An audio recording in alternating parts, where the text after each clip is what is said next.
మా హస్బెండ్ అరకు వెళ్ళామండి. Sunday evening 4:30కి అలా స్టార్ట్ అయ్యాము. సో, దారిలో అయితే కొత్తమ్మ తల్లికి దండం పెట్టుకున్నాము. జర్నీ అనేది సక్సెస్‌ఫుల్‌గా కంప్లీట్ అవ్వాలని చెప్పి. సో, దారిలో అయితే అరకు వ్యూ అలా క్యాప్చర్ చేశామండి. టెంట్స్ అనేవి చాలా వరకు అవైలబుల్ వచ్చాయండి. ఇదివరకైతే ఇంతలా లేదు. సో, మేమైతే 8:30 అయిందండి రూమ్ దగ్గరికి చేరుకునేసరికి. సో, 8:30 అయిన తర్వాత రూమ్ అనేది తీసుకున్నాము. మా రూమ్ అయితే ఇది. సో, రూమ్ అయితే చాలా బాగుంది. వాళ్ళైతే 2000 అడిగారు. మేము 1500 ఇచ్చామన్నమాట. సో, 1500కి మాకు రూమ్ అయితే వచ్చింది. సో, తర్వాత మేము అలా సత్యభామ కెఫే అనేసి కొంచెం దగ్గరలో ఉంటే వెళ్ళాము. సో, అక్కడ ఎగ్ దోస అయితే చాలా బాగుంది. సో, మేము టిఫిన్ చేసి మేమైతే కొంతసేపు అలా స్పెండ్ చేసి టైము మేమైతే రూమ్కి వెళ్ళిపోయామండి. మార్నింగే 5 o'clock లేచి త్వరగా రెడీ అయిపోయి రూమ్కేసి అయితే హ్యాండ్ ఓవర్ చేస్తాము. So, next Madagada view point వెళ్దామని చెప్పి మేమైతే బైక్ మీద స్టార్ట్ అయిపోయాము. రోడ్ అంతా చాలా కూల్గా ఉంది, ఫుల్గా మంచు. వే కూడా సరిగ్గా కనిపించట్లేదండి. సో, అలా అంత దారుణంగా ఉంది మంచు. నాకైతే చాలా బాగా అనిపించింది. ఎందుకంటే ఫస్ట్ టైము నేను ముందెప్పుడు అయితే చూడలేదు. సో, మీరు కూడా ఒకవేళ వెళ్ళాలి అనుకుంటే మ్యాక్స్ వీక్ డేస్లో వెళ్ళండి. వీకెండ్స్లో అయితే చాలా చాలా రష్గా ఉంటుంది. అండ్ ఇంకొకటి మెయిన్గా ఏంటంటే పిల్లలతో అయితే బైక్స్ మీద రావద్దు. మ్యాక్స్ కార్ కానీ అదర్ వెహికల్ కానీ ప్రిఫర్ చేయండి.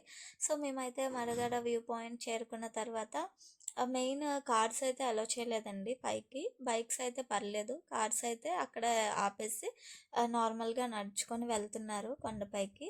సో, మేము కూడా వచ్చిన తర్వాత అక్కడ ఏంటంటే దింసా చేస్తున్నారు. అండ్ ఇంకొకటి దానికి కూడా మనం ఛార్జ్ చేస్తున్నారు వాళ్ళు. మనం జస్ట్ పార్టిసిపేట్ చేయడానికి. అండ్ ఇంకొకటి అక్కడ వాళ్ళ కల్చర్లో అమ్మాయిల్ని రెడీ చేయడానికి కూడా ఛార్జ్ చేస్తున్నారండి 100 రూపీస్. సో, నాకైతే అడిగారు.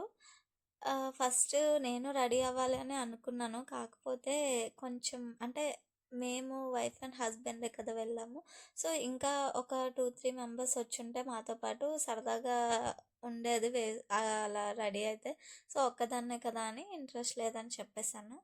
సో, నెక్స్ట్ ఏంటంటే ఫుల్గా అక్కడ మనకి కావాల్సిన మ్యాగీ నూడిల్స్, ఎగ్, బ్రెడ్ అన్నీ కూడా ఉన్నాయి. సో, మ్యాగ్స్ చాలామంది తింటున్నారు. మేము కూడా జస్ట్ మ్యాగీ తినేసాము. అండ్ ఇంకొకటి అక్కడ చికెన్ కబాబ్స్ కూడా ఉన్నాయి. అవి కూడా చాలా బాగున్నాయి.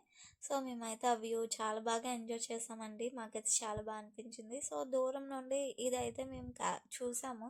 ఏంటో అక్కడ బాగుంది కదా అని ఫోటో దిగడం కానీ వెళ్తే అక్కడ కూడా ఛార్జ్ చేశారండి 30 రూపీస్. మేమైతే షాక్ అయ్యాం దీనికెందుకు 30 రూపీస్ అని. సో, ఎలా అయితేనేమి సో, మేమిద్దరం కూడా ఫొటోస్ దిగడానికి అదైతే ఎక్కాము. ఆ తర్వాత సన్రైజ్ కూడా వచ్చేసిందండి. చాలా చాలా బాగుంది. సో, నేనైతే లైఫ్లో ఫస్ట్ టైం ఎక్స్పీరియన్స్ చేశాను ఇదైతే. నాకైతే చాలా చాలా బాగా అనిపించింది. సో, మీరు కూడా వెళ్ళాలి అనుకుంటే ప్లీజ్ వీక్ డేస్లోనే ట్రై చేయండి. రష్ ఉండదు. మీకు కూడా మా వీడియో నచ్చినట్టయితే లైక్ చేయండి. అలాగే మా ఛానల్ని ఇంకా సబ్స్క్రైబ్ చేసుకోకపోతే ప్లీజ్ సబ్స్క్రైబ్.